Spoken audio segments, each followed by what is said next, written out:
नाम है हरिया, मैं काम करता हूँ बहुत बढ़िया, खाता हूँ खाना और रोज गाता हूँ गाना। अरे यार, आज तो बहुत देर हो गई। इस खतरनाक जंगल को देखकर तो मेरे हाथ पैर ठंडे हो गए हैं।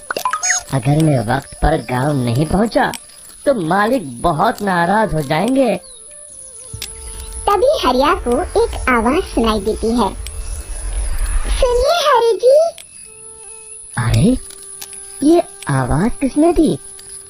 तभी हरिया को सामने कुछ दूर एक औरत खड़ी दिखाई देती है। अरे भाई, ये औरत अकेली इतनी रात को इस जंगल में क्या कर रही है? चलकर पूछना पड़ेगा। फिर हरिया अपनी बैलगाड़ी उस औरत के सामने लाकर रोक देता है और उससे पूछता है। अरे सुनिए, आप इतनी रात को इस खतरनाक जंगल में अकेली क्या कर रही हैं? तभी वो औरत मीठी आवाज में कहती है। अरे हरि जी, आप आ गए। मैं कब से आपका इंतजार कर रही थी। वैसे तो यहाँ से काफी लोग गुजर चुके हैं, लेकिन मैं खास आपका इंतजार कर रही थी। अच्छा, तुम सच कह रही हो? मुझे तो यकीन नहीं हो रहा है। वो क्या है ना, आज तक किसी ने मुझसे इतने प्यार से बात नहीं की। हाँ हरि जी, मैं सच कह रही हूँ। अब देर मत करिए और जल्दी से मुझे मेरे घर तक छोड़ दीजिए। हाँ, कौन सी बड़ी बात है, अभी छोड़ देता हूँ। आप मेरे पीछे बैलगाड़ी में बैठ जाइए और मुझे रास्ता बताते चलिए।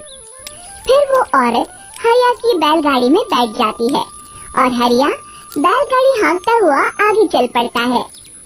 फिर उस औरत के बताए हुए रास्ते पर चलते चलते हरिया बैलगाड़ी लेकर एक काली गुफा के आगे आकर रुक जाता है। हरिया उस औरत से पूछता है। हाँ देवी जी, आपका घर कहाँ है? यहाँ तो एक गुफा के अलावा और कुछ नहीं है।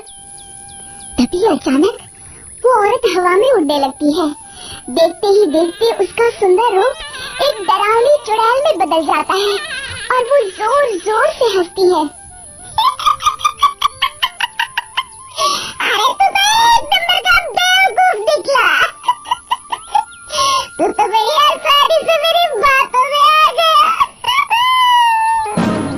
अरे मर गया रे, ये तो एक चुड़ैल है।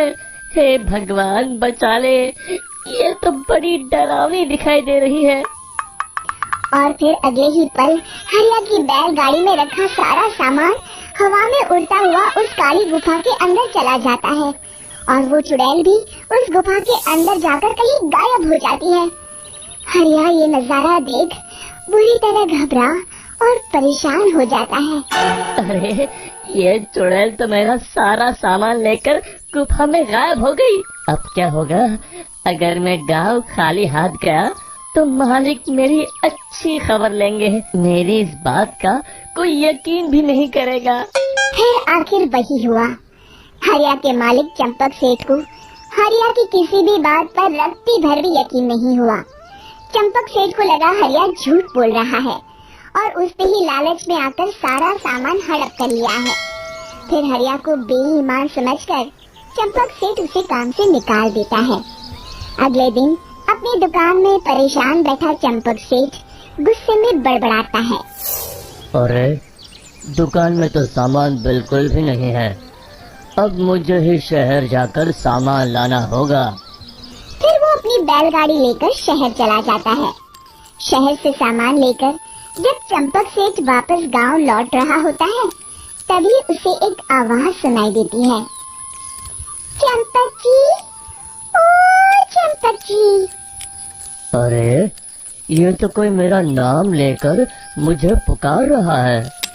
फिर उस रास्ते में वही औरत खड़ी दिखाई देती है। फिर क्या था, हरिया की तरह चंपक सेठ भी उस औरत के पास अपनी बैलगाड़ी लेकर जाता है और वो भी उसकी चिकनी चुपड़ी बातों के मुंह जाल में फंस जाता है। फिर चुड़ैल उसे भी अपनी गुफा तक ले जाती है और उसका सारा सामान लेकर गुफा में गायब हो जाती है। बेचारा चंपक सेठ लाचार होकर खाली हाथ गांव लौट आता है। फिर ये उस जंगल में रोज की बात हो जाती है। जो कोई भी शहर से कुछ लेकर गांव की तरफ लौटता, वो चुड़ैल उसे बेवकूफ बनाकर उसका सारा सामान लेकर गुफा में गायब हो जाती। एक दिन हरिया एक लकड़हारे को उसी जंगल की तरफ जाते हुए देखता है। फिर हरिया उसे रोकते हुए कहता है, अरे भाई, क्यों अपनी मौत को दावत दे रहे हो? मेरी बात मानो, आगे जंगल में मत जाओ, वहाँ एक बड़ी भयानक चुड़ैल रहती है। लकड़हारा हरिया की बातों को नजरअंदाज करते हुए कहता है, अरे भाई, मुझे पहले ही बहुत देर हो चुकी है, मुझे जाने दो भाई। शाम तक लकड़ियाँ काट कर शहर के बाजार में बेचना है। तुम अपनी ये कहानी किसी फुर्सत में बैठे इंसान को सुनाओ, अब मैं तो चला। इतना कहकर लकड़हारा वहाँ से आगे जंगल की तरफ चला जाता है। फिर अगले दिन गांव के मुखिया के घर के बाहर बहुत सारे लोग जमा हो जाते हैं।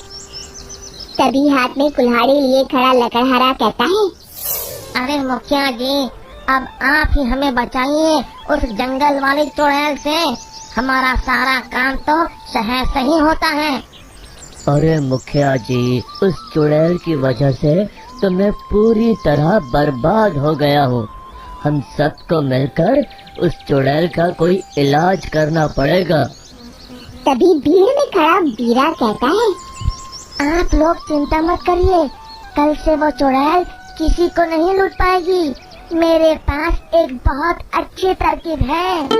तभी चंपक सेठ उसका मजाक उड़ाते हुए कहता है, अरे तेरा नाम वीरा है तो क्या हुआ? तूने अभी उस चुड़ैल को देखा नहीं है? जाकर अपना काम कर, बड़ा आया।